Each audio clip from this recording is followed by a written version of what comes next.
Selamat pagi, siang, sore, dan malam. Salam sejahtera untuk kita semua.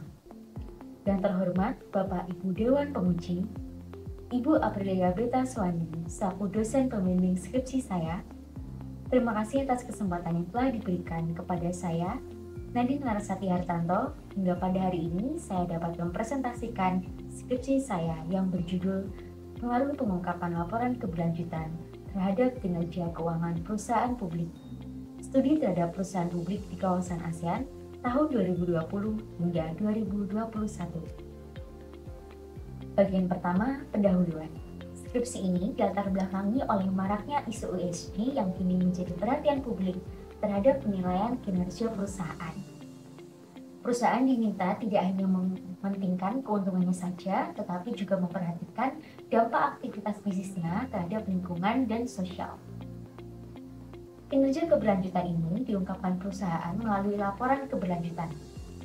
Pengungkapan laporan keberlanjutan ini dapat memberikan keuntungan bagi pemangku kepentingan, meningkatkan kepercayaan publik, meningkatkan keuntungan kompetitif perusahaan, dan meningkatkan kinerja keuangan.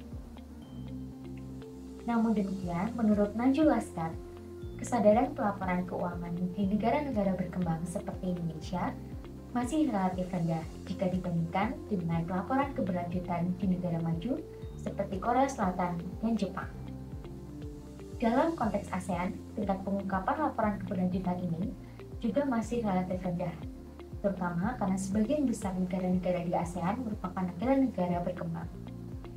Menurut Climate Reporting in ASEAN, State of Corporate Practices, yang diungkapkan oleh National University of Singapore dan Global Reporting Initiative, tingkat pengungkapan di kawasan ASEAN tertinggi dimiliki oleh negara Singapura, dilanjutkan oleh Malaysia, Filipina, Thailand, dan terakhir Indonesia.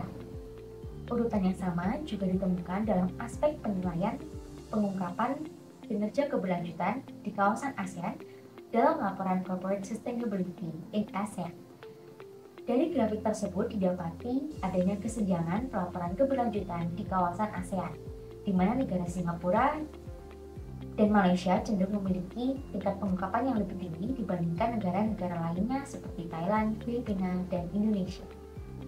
Kesenjangan tingkat pengungkapan laporan keberlanjutan di ASEAN inilah menjadi titik utama perumusan masalah dalam penelitian ini. Selain itu, seperti yang telah dipaparkan sebelumnya, ditemukan pengungkapan laporan keberlanjutan memberikan pengaruh yang baik bagi perusahaan seperti meningkatkan kinerja keuangan. Namun, ditemukan perbedaan hasil penelitian pada penelitian sebelumnya. Penelitian yang membahas mengenai aspek ESG secara terpisah juga masih sangat terbatas, khususnya untuk perusahaan di kawasan ASEAN. Oleh karena itu, dikembangkan dua pertanyaan penelitian dalam penelitian ini. Yang pertama, apakah pengungkapan kinerja keberlanjutan berpengaruh positif terhadap kinerja keuangan perusahaan? Dan yang kedua, apakah pengungkapan aspek ESG secara terpisah berpengaruh positif terhadap kinerja keuangan perusahaan publik di kawasan ASEAN? Penelitian ini diharapkan dapat memberikan kontribusi bagi beberapa pihak. Yang pertama, bagi akademis, penelitian ini diharapkan dapat memberikan perkembangan ilmu pengetahuan. Yang kedua, bagi pemerintah, penelitian ini diharapkan dapat menjadi sarana informasi untuk membuat kebijakan dalam standar pengungkapan laporan keberlanjutan pada negara setempat. Yang ketiga, penelitian ini diharapkan dapat memberikan kontribusi bagi perusahaan yang dapat memberikan wawasan terkait pentingnya pengungkapan aspek ESG melalui laporan keberlanjutan. Terakhir, penelitian ini juga diharapkan dapat memberikan keuntungan dan kontribusi bagi publik dan para pemangku kepentingan untuk memperhatikan aspek ESG dalam menilai kinerja keuangan perusahaan. Landasan teori dalam penelitian ini adalah teori pemangku kepentingan. Menurut Freeman dan Reed, pemangku kepentingan dapat diartikan dalam arti luas dan arti sempit. Dalam arti luasnya, pemangku kepentingan merupakan pihak-pihak yang mempengaruhi maupun yang dipengaruhi oleh organisasi. Sementara itu, dalam arti sempit, pemangku kepentingan didefinisikan sebagai pihak-pihak yang dibutuhkan organisasi untuk melanjutkan keberlangsungan usahanya dalam jangka panjang. Mengetahui pentingnya peran pemangku kepentingan, Perusahaan menjadi perlu untuk menjaga dan memenuhi ekspektasi para pemangku kepentingan tersebut.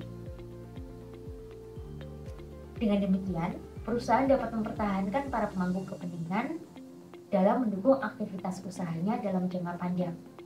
Pada akhirnya, baik kelompok eksternal maupun kelompok internal dapat memberikan keuntungan bagi perusahaan dan meningkatkan kinerja keuangan perusahaan.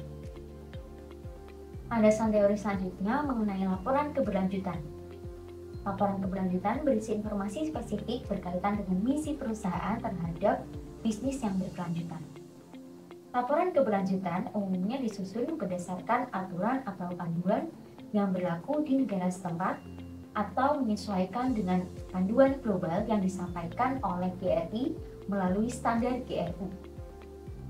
Landasan teori yang terakhir yakni pengungkapan kinerja keuangan yang diproyeksikan dalam dua rasio profitabilitas, yakni rasio return on asset atau ROA dan rasio return on equity atau ROE.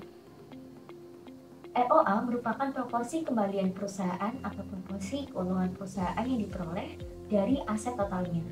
Sementara itu, rasio ROE merupakan proporsi kembalian perusahaan dari nilai ekuitas yang dimilikinya. Dalam penelitian ini dikembangkan hipotesis sebagai berikut.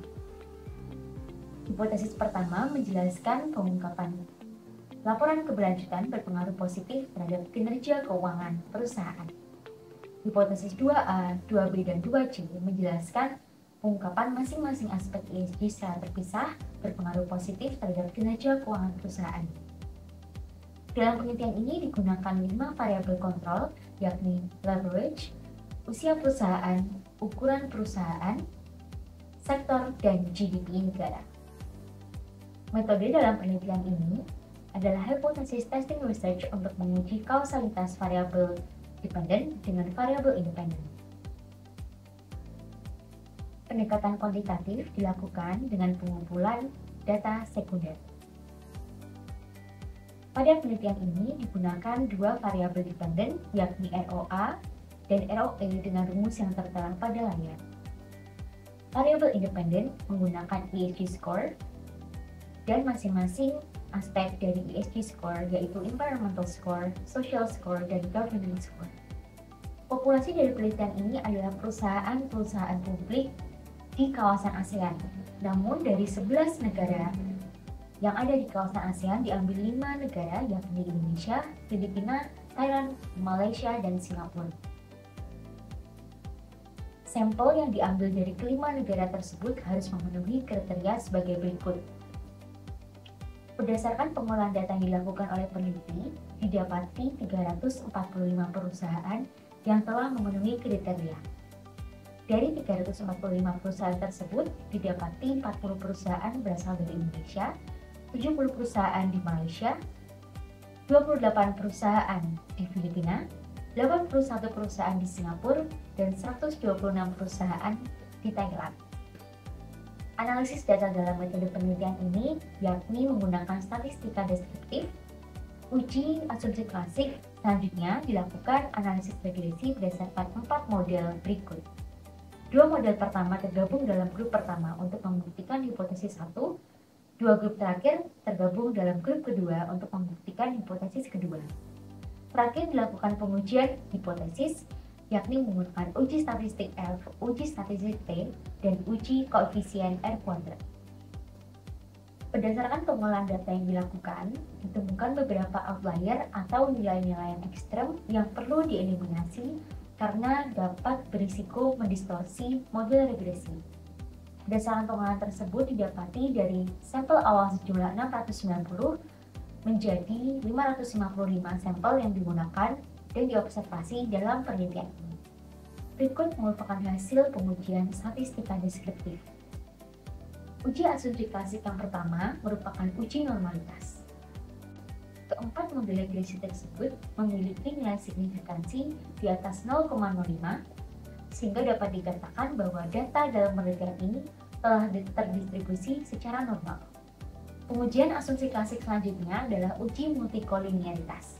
Model regresi 1-4 memenuhi dua kriteria tersebut sehingga dapat dikatakan tidak terdapat multikolinearitas dalam keempat model regresi dalam penelitian ini. Suatu model regresi dikatakan bebas dari heteroskedastisitas apabila memiliki nilai signifikansi lebih dari 0,5. Oleh karena itu, model 1 hingga 4 dalam penelitian ini bebas dari heteroskedastisitas. Dalam penelitian ini digunakan indikator nilai Durbin-Watson. Keempat model regresi dalam penelitian ini terbebas dari autokorelasi karena nilai Durbin-Watson memenuhi kriteria tersebut.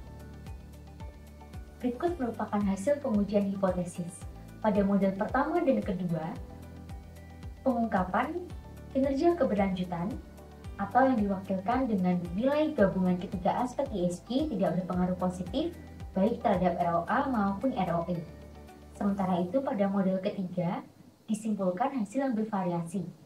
Pengungkapan aspek lingkungan berpengaruh positif terhadap ROA dan signifikan pada alfa 10%.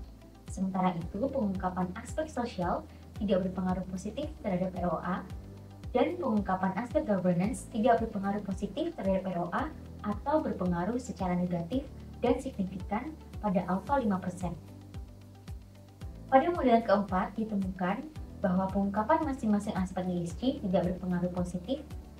Pada temuan hipotesis yang pertama berkaitan dengan pengungkapan aspek ESG secara keseluruhan tidak berpengaruh positif terhadap ROA dan ROE perusahaan publik di ASEAN. Temuan ini didukung oleh temuan Atan dan kawan-kawan yang mengungkapkan tidak adanya pengaruh antara nilai kombinasi ESG terhadap ROE perusahaan publik di Malaysia. Sementara itu, Kusuma dan Kusrin dan Toto menyatakan bahwa pengungkapan aspek ESG gabungan tidak berpengaruh positif terhadap ROE pada perusahaan publik di Indonesia.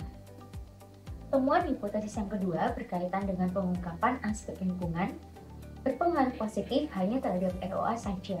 Lukman dan kawan-kawan mengungkapkan bahwa para pemangku kepentingan menganggap aspek lingkungan sebagai aspek yang paling penting untuk diungkapkan perusahaan.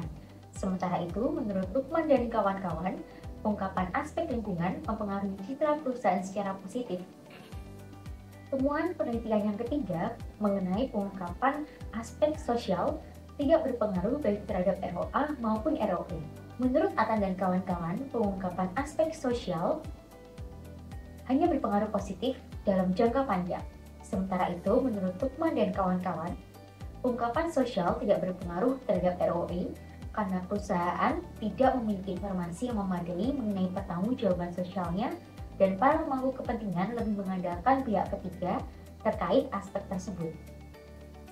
Temuan penelitian yang keempat merupakan pengungkapan aspek governance yang berpengaruh negatif terhadap ROA dan tidak berpengaruh terhadap ROE.